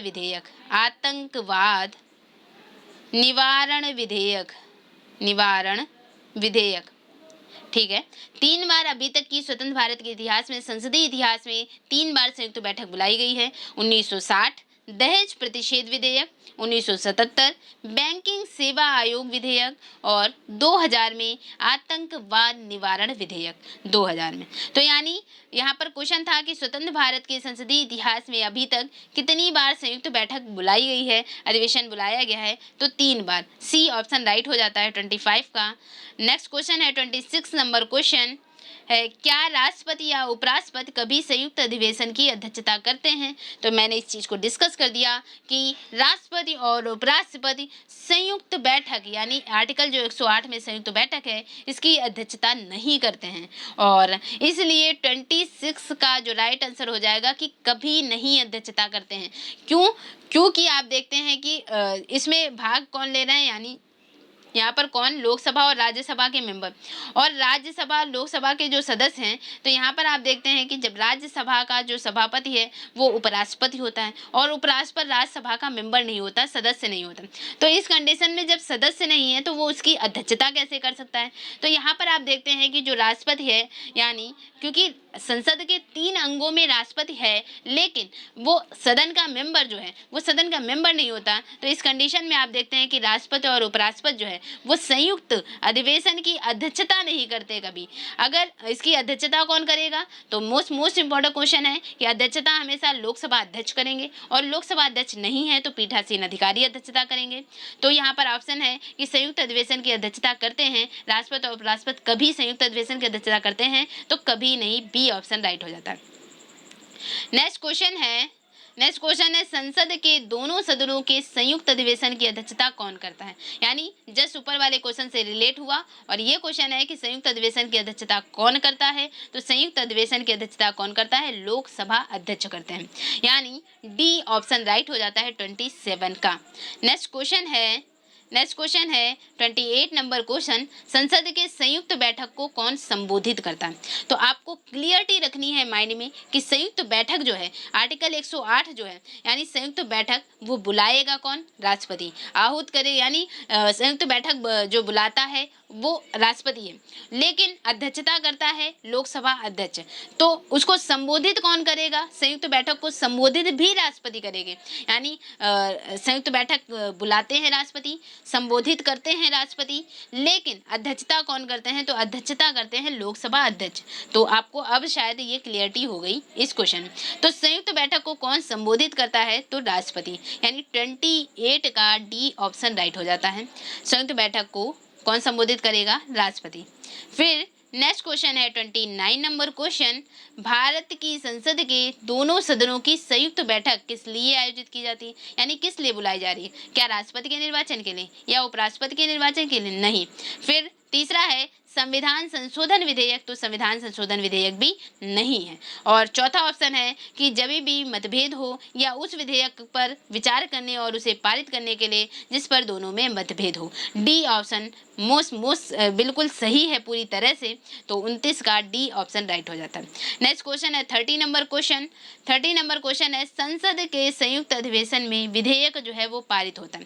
तो चूंकि आपने देखा था कि ये जो विधेयक है, संयुक्त बैठक है, वो किसको पास करने के लिए बुलाई जा रही है, साधारण विधेयक को पास करने के लिए बुलाई जा रही है। तो साधारण विधेयक क्या होता है, जो प्रेजेंट प्लस वोटिंग का 50% प्लस 1 जो हो जाता है, जिसके लिए जो है मत चाहिए, उसे क्या कहते हैं, वो साधारण विधेयक वाले मत हो जाते हैं, साधारण विधेयक वाला प्रस्ताव होता है। तो यहाँ पर आप देखते हैं कि संयुक्त बैठक या संयुक्त अधिवेशन में विधेयक जो है वो पारित होता है। तो कैसे पारित होगा, तो यहाँ पर ऑप्शन है दोनों सदनों के कुल सदस्यों के सामान्य बहुमत द्वारा, दोनों सदनों के कुल सदस्यों के सामान्य बहुमत द्वारा। उसके बाद आप देखेंगे तो कुल सदस्यों के सामान्य बहुमत द्वारा, ये हो गया। और दूसरा ऑप्शन है कि कुल सदस्यों के 2/3 बहुमत द्वारा, ये भी गलत है। फिर तीसरा ऑप्शन है दोनों सदनों के कुल उपस्थित और मतदाता सदस्यों के सामान्य बहुमत द्वारा। और चौथा ऑप्शन है दोनों सदनों के कुल उपस्थित तथा मतदाता सदस्यों के 2/3 बहुमत द्वारा। तो 2/3 बहुमत भी नहीं होता है। तो 30 का यहाँ पर राइट आंसर क्या हो जाएगा, तो चूंकि 2/3 आप तुरंत काट दें, और आप जानते हैं कि जो संयुक्त अधिवेशन है उसमें जो विधेयक है वो साधारण विधेयक होगा, और साधारण विधेयक के लिए आप जानते हैं कि प्रेजेंट प्लस वोटिंग का 50% प्लस 1 वो हो जाएगा साधारण विधेयक। तो यहाँ पर जो पहला और तीसरा ऑप्शन बचा जो 2/3 से अलग था, तो यहाँ पर पहला ऑप्शन था कि कुल सदस्यों का, तो दोनों सदनों के कुल सदस्य, तो लोकसभा में मान लिया 545 हैं और राज्यसभा में जो है 250 प्लस हैं, तो इनके कुल सदस्यों को नहीं देखा जाता है। साधारण विधेयक में क्या देखा जाता है, संयुक्त अधिवेशन में जो भी विधेयक लाया जाता है, चूंकि साधारण विधेयक होता है, तो साधारण विधेयक के लिए होता है प्रेजेंट प्लस वोटिंग, यानी उस दिन यानी जितने उपस्थित हैं उस समय, यानी कुल उपस्थित और मतदाता सदस्यों के सामान्य बहुमत द्वारा, यानी प्रेजेंट प्लस वोटिंग का 50% प्लस 1 जो होता है वो होता है साधारण विधेयक, और संयुक्त अधिवेशन में विधेयक जो पारित होता है वो साधारण विधेयक से। तो सी ऑप्शन राइट हो जाता है। नेक्स्ट क्वेश्चन है 31 नंबर क्वेश्चन है संविधान संशोधन प्रस्ताव के संबंध में दोनों सदनों में मतभेद होने की स्थिति में, अब दोनों सदनों में जब मतभेद होता है उस कंडीशन में क्या किया जा रहा है, उस कंडीशन में एक ही रास्ता निकल रहा है कि संयुक्त अधिवेशन बुला करके उस बिल या विधेयक को पास करा लिया जाए। तो यहाँ पर क्या हो जाता है कि दोनों सदनों में मतभेद होने की स्थिति में क्या किया जाता है, संयुक्त अधिवेशन में फैसला किया जाता है। तो डी ऑप्शन, सी ऑप्शन जो है यहाँ पर राइट हो जाता है। और ये है 31 नंबर क्वेश्चन। तो 31 नंबर क्वेश्चन जो है, 31 नंबर क्वेश्चन जो है, यानी यहाँ पर अगर हम लोग क्वेश्चन को ध्यान से देखें कि संविधान संशोधन है, ना कि यहाँ पर साधारण विधेयक था। तो अगर साधारण विधेयक होता, आप बिल्कुल क्लियरिटी रखें क्वेश्चन में कि अगर यहाँ पर साधारण विधेयक होता तो साधारण विधेयक के संबंध में दोनों सदनों में मतभेद होने की स्थिति में क्या करते हैं, संयुक्त अधिवेशन बुला लेते हैं। लेकिन जब भी यहाँ क्वेश्चन क्या, संविधान संशोधन विधेयक, तो ये तो बात अलग हो गई, क्योंकि संविधान संशोधन के संबंध में आपने देखा था कि इसके लिए विशेष बहुमत की जरूरत होती थी। तो संविधान संशोधन विधेयक या संविधान संशोधन प्रस्ताव के संबंध में जब भी दोनों सदनों में मतभेद होगा तो वो कंडीशन क्या हो जाएगी, वो उसमें वो प्रस्ताव जो है वो गिर जाएगा, नहीं माना जाएगा, क्योंकि जो संविधान संशोधन प्रस्ताव है इसके लिए विशेष बहुमत की जरूरत होती है। और विशेष बहुमत होता है, विशेष बहुमत क्या होता है, तो यानी कुल सदस्यों का बहुमत होना चाहिए पहले तो, यानी कुल सदस्यों का बहुमत होना चाहिए। कुल सदस्य मान लिया लोकसभा में 545 सदस्य हैं, तो 545 का हाफ यानी 50% प्लस 1, तो कुल सदस्यों का बहुमत होना चाहिए। उसके बाद पर हाउस यानी पर सदन जो है, पर सदन जो है उसको 2/3 मेंबर से पास होना चाहिए उस बहुमत को, इसे कहते हैं यानी इसे कहते हैं विशेष बहुमत। और संविधान संशोधन के लिए विशेष बहुमत की जरूरत होती।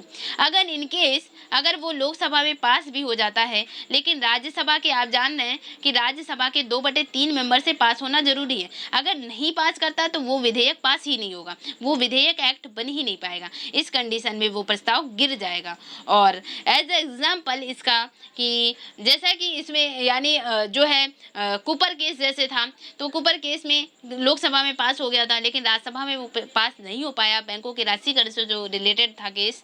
तो यानी उस कंडीशन में क्या हुआ था, उस कंडीशन में यानी राज्यसभा में पास नहीं हो पाया तो वो प्रस्ताव क्या है, वो प्रस्ताव गिर जाएगा, नहीं माना जाएगा। तो 31 का डी ऑप्शन सही होगा, यहाँ पर संविधान संशोधन विधेयक था इसलिए। फिर 32 नंबर क्वेश्चन है, संसद की कार्यवाही सूची में प्रथम विषय जो होता है वो क्या होता है। तो संसद की जब भी कार्यवाही चलती है, कार्यवाही स्टार्ट होने के समय आप देखते हैं सबसे पहले जो है चर्चा के संबंध में होगी, तो सबसे पहले जो है वो प्रश्नकाल होता है। यानी आप देखते हैं कि सदन की कार्यवाही के दौरान ही स्थगन प्रस्ताव वगैरह लाए जाते हैं, ध्यानाकर्षण प्रस्ताव लाए जाते हैं। तो ध्यानाकर्षण मतलब ध्यान आकर्षित करना, कोई ऐसा सदन की कार्यवाही के समय ही कोई ऐसा जो महत्वपूर्ण टॉपिक है उस पर चर्चा करनी जरूरी हो, उस कंडीशन में ध्यानाकर्षण प्रस्ताव लाया जाता है। फिर स्थगन यानी स्थगित कर देना सदन की कार्यवाही को, बहस की स्थिति में जो है वो कुछ समय के लिए स्थगित कर दिया जाए लोकसभा अध्यक्ष द्वारा, तो उसको स्थगन कहते हैं। यहाँ पर क्या है कि प्रथम विषय क्या होता है, तो कार्यवाही सूची में जो पहला विषय होता है वो प्रश्नकाल होता है। यानी प्रश्न जो है रखे जाते हैं, प्रश्न पूछे जाएंगे कुछ, और इनमें से प्रश्न में भी कुछ तारांकित प्रश्न होते हैं, कुछ अतारांकित प्रश्न होते हैं। अतारांकित में जैसे लिखित वगैरह प्रश्न हो जाते हैं, बड़े प्रश्न थोड़ा। तो यानी प्रथम विषय होता है, प्रथम विषय क्या है, प्रश्नकाल है।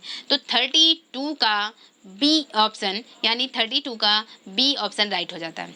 नेक्स्ट क्वेश्चन है यहाँ पर, कौन सी प्रथा संसदीय प्रणाली को भारत की देन है। तो कौन सी प्रथा संसदीय प्रणाली को भारत की देन है। तो यहाँ पर आप देख पा रहे हैं शून्यकाल, स्थगन प्रस्ताव या फिर गिलोटिन प्रस्ताव या फिर कटौती प्रस्ताव। तो आप इन शब्दों से बहुत अच्छे से परिचित हैं कि कटौती प्रस्ताव क्या होता है। तो कटौती प्रस्ताव आपने देखा था जैसे नीतिगत कटौती हो गई।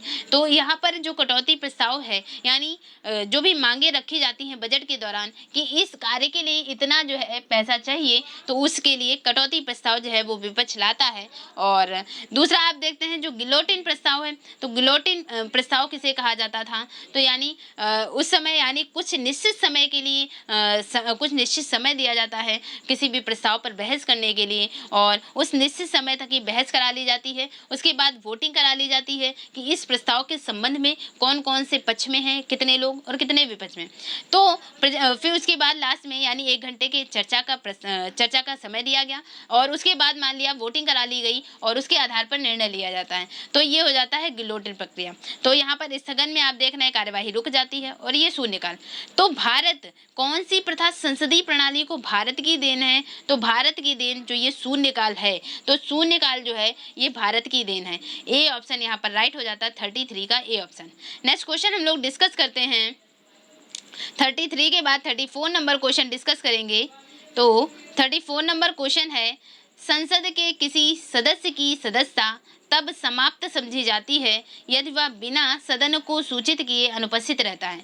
तो संसद का कोई मेंबर है, अगर वो 60 दिन तक की सदन की कार्यवाही में भाग नहीं लेता है, यानी संसद की जो भी प्रक्रिया चल रही है, सदस्यता चल रही है, संसद की सदस्यता तक यानी संसद में सदस्यता के तौर पर जो है 60 दिन तक की अनुपस्थित रहता है, तो 60 दिन तक की संसद में ना जाने पर उसकी संसद की सदस्यता जो है वो समाप्त कर दी जाती है। तो यहाँ पर टाइम पीरियड पूछा गया कि कितने दिन अगर वो संसद ना जाए, यानी संसद में किसी सदस्य ना जाए, अनुपस्थित रहे, तो उसकी सदस्यता जो है वो समाप्त समझी जाएगी। तो 60 दिन, यानी ये क्वेश्चन नंबर है 34 और इसका ए ऑप्शन राइट हो जाता है 60 दिन। फिर नेक्स्ट क्वेश्चन है, एक वर्ष में कम से कम कितनी बार संसद की बैठक होना आवश्यक होता है? तो एक वर्ष में कम से कम कितनी बार संसद की बैठक होनी चाहिए? तो आप देखते हैं कि 2 सत्रों के बीच जो है अधिकतम 6 माह का अंतराल हो सकता है, यानी 6 महीने से ज़्यादा का अंतराल नहीं होना चाहिए। तो संसद की बैठक होना आवश्यक है कितनी बार? तो 2 बार कम से कम, क्योंकि 6 12, तो इस तरह से कितनी बार कम से कम कितनी बार संसद की बैठक होना आवश्यक है? तो 2 बार, यानी 35 का बी ऑप्शन राइट हो जाता है। फिर नेक्स्ट क्वेश्चन हम लोग डिस्कस करते हैं 36 नंबर क्वेश्चन, और 36 नंबर क्वेश्चन यहाँ पर आप ग्राफ देख सकते हैं। तो कि संसद है, संसद 79 आर्टिकल में, फिर लोकसभा और राज्यसभा ये 80 आर्टिकल में, ये 81 आर्टिकल में, और राज्यसभा में 250 से अधिक मेंबर होते हैं, और यानी 250 और 252 सदस्य हैं, और लोकसभा में जो हैं वो 552 से अधिक सदस्य, चूँकि वर्तमान में 545 सदस्य हैं। तो यहाँ पर आप देखते हैं कि जो 250 सदस्य हैं ये कहाँ से चुनकर आते हैं? तो इन 250 में से 12 सदस्य जो हैं वो राष्ट्रपति द्वारा मनोनीत किए जाते हैं, यानी ये राज्यसभा के 250 मेंबर में से जो 12 सदस्य हैं वो राष्ट्रपति द्वारा मनोनीत किए जाते हैं। वो विभिन्न क्षेत्रों से संबंधित हो सकते हैं, साहित्य कला क्षेत्र से। और यहाँ पर जो 238 यानी 12 घटा देंगे 250 में से, जो 238 सदस्य हैं वो राज्य हो गए, और केंद्र शासित प्रदेश यहाँ के प्रतिनिधि यानी यहाँ के प्रतिनिधियों को रिप्रेजेंट करते हैं। तो 238 से अधिक जो हैं वो राज्यों और केंद्र शासित प्रदेशों के क्षेत्रों के प्रतिनिधि के रूप में आते हैं। तो 238 सदस्य यहाँ से आ गए राज्यों और केंद्र शासित प्रदेशों से।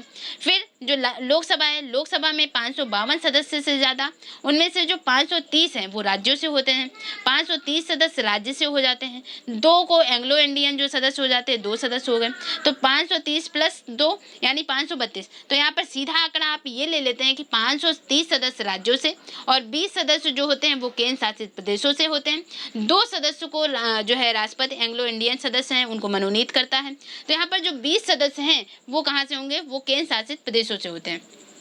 और उन केंद्र शासित प्रदेशों में से आप देखते हैं कि यानी लोकसभा में, यानी ये जो सीटें हैं उनमें से आप देखते हैं कि जो 20 सदस्य हैं वो कहाँ से होंगे? केंद्र शासित प्रदेशों से। अब आपके पास ऑप्शन क्या है? यानी एक्स की जगह 20 सदस्य होंगे।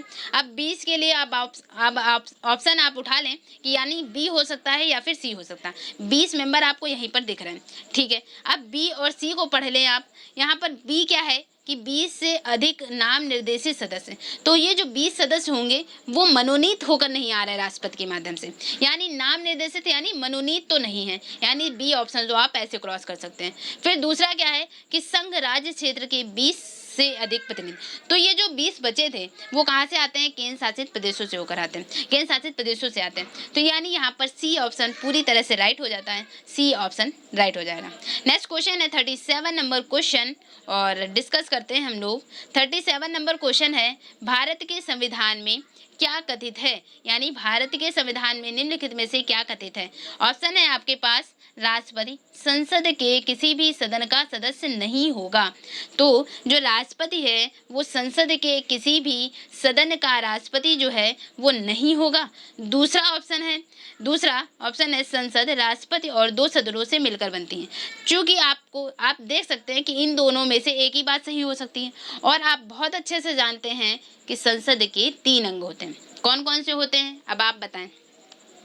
तो संसद के 3 अंग होते हैं, कौन कौन से? लोकसभा, राज्यसभा और राष्ट्रपति। चूंकि अंग है तो अंग है उसका बहुत महत्वपूर्ण राष्ट्रपति। तो यहाँ पर पहला जो यानी इन दोनों में से एक ही बात सही, अगर दूसरी बात बिल्कुल राइट है पूरी तरह से, इसका मतलब है कि पहली बात गलत है। क्योंकि पहली बात क्या है, राष्ट्रपति संसद के किसी भी सदन का सदस्य नहीं होगा।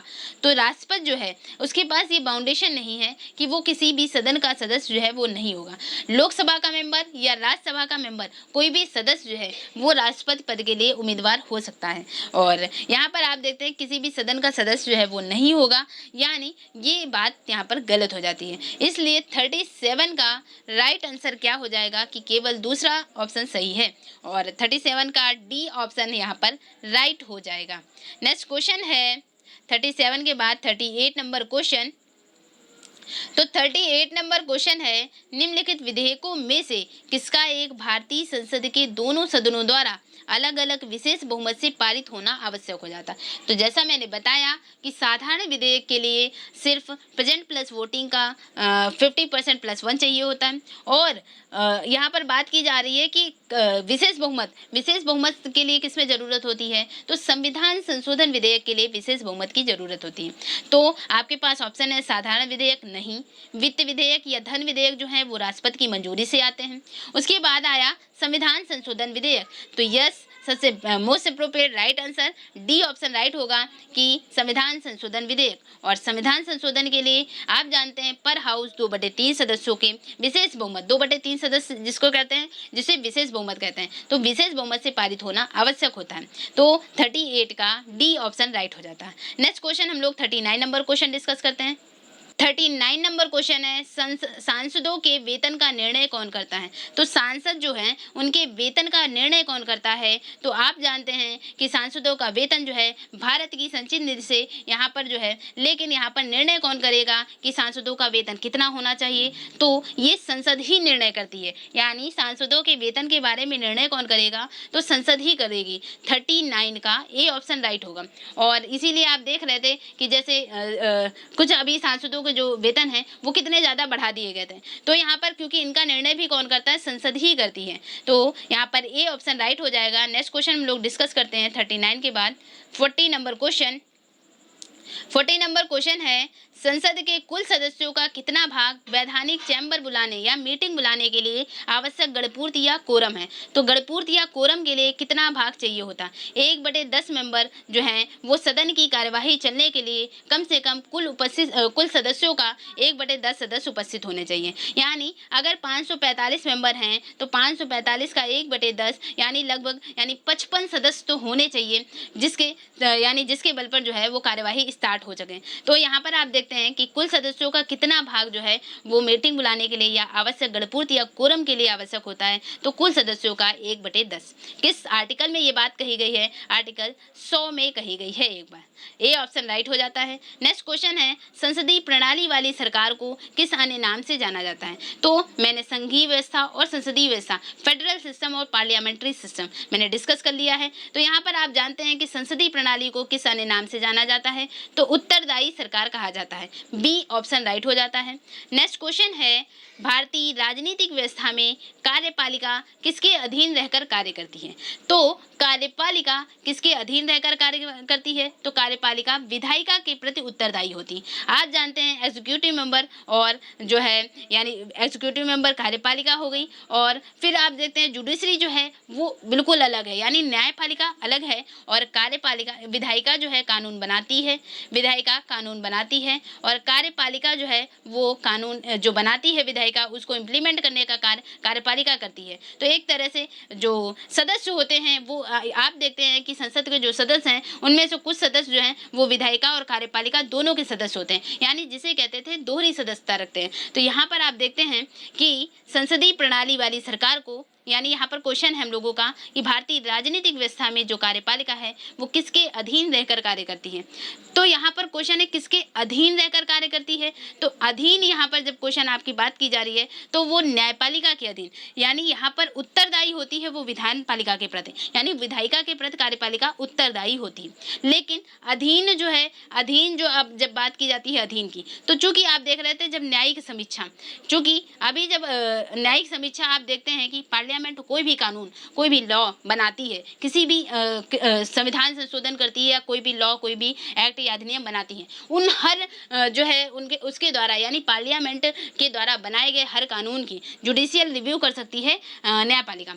जो कि जुडिशियल रिव्यू कर सकती है तो एक तरह से कार्यपालिका किसके अधीन रहकर कार्य कर सकती है। जो अगर न्यायपालिका उस चीज़ को यानी जुडिशियल रिव्यू करती है और सही पाती है तो ही वो जो है लॉ या एक्ट बन पाएगा। अगर कोई ऐसा लॉ या एक्ट है जो मौलिक अधिकारों का हनन करने वाला हो और तो उसे न्यायपालिका जो है उसे ख़त्म कर रही है, तो ख़त्म कर रही है यानी वो चीज़ वो लॉ वो एक्ट नहीं आ पाएगा, इम्प्लीमेंट नहीं हो पाएगा। तो यानी कार्यपालिका किसके अधीन रहकर कार्य कर रही है, तो कार्यपालिका न्यायपालिका के अधीन रहकर कार्य कर रही है। तो यहाँ पर 42 का ए ऑप्शन राइट हो जाएगा।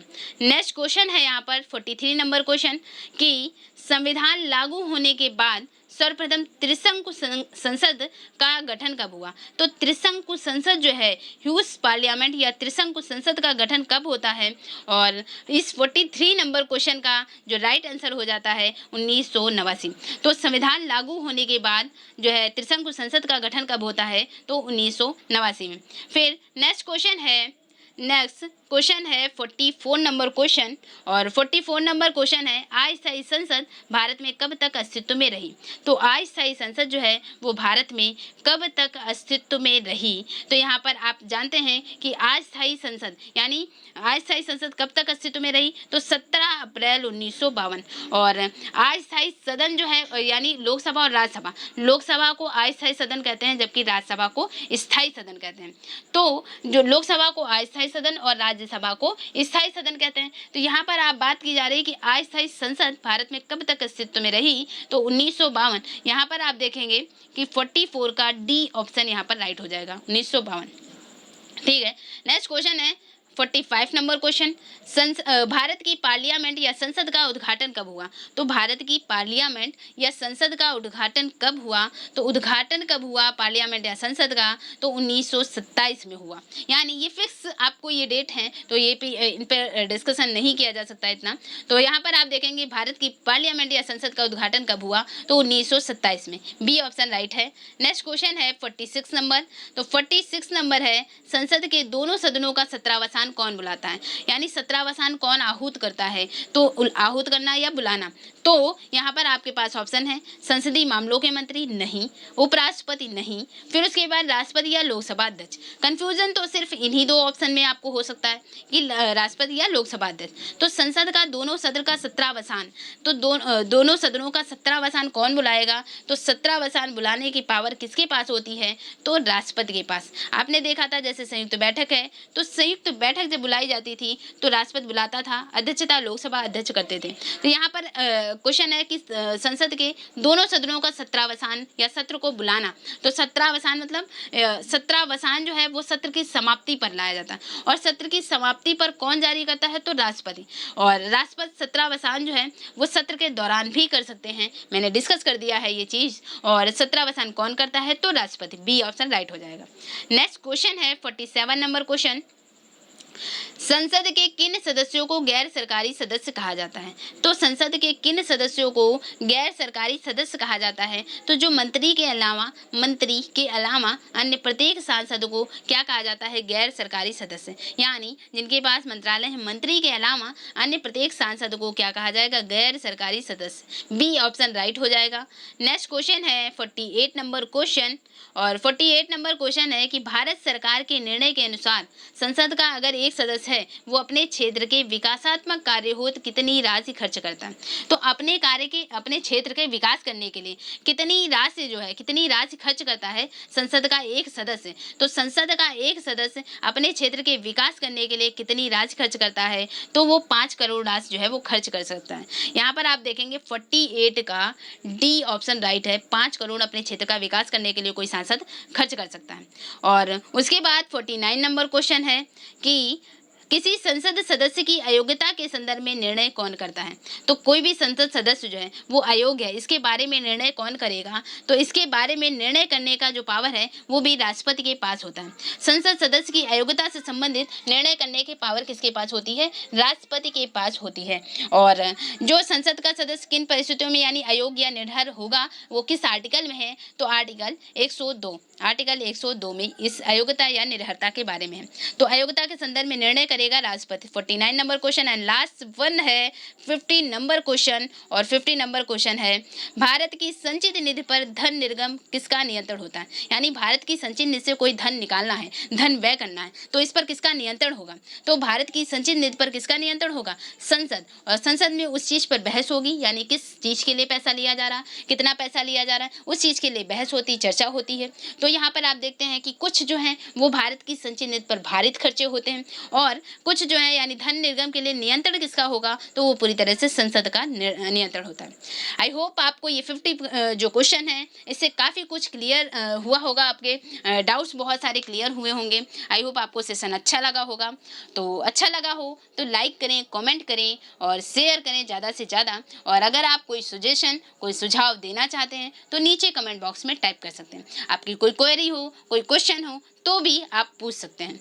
और डियर स्टूडेंट, अगर सेशन अच्छा लगा हो तो लाइक करें, शेयर करें, do subscribe my channel. Thank you दोस्तों, ऑल द बेस्ट।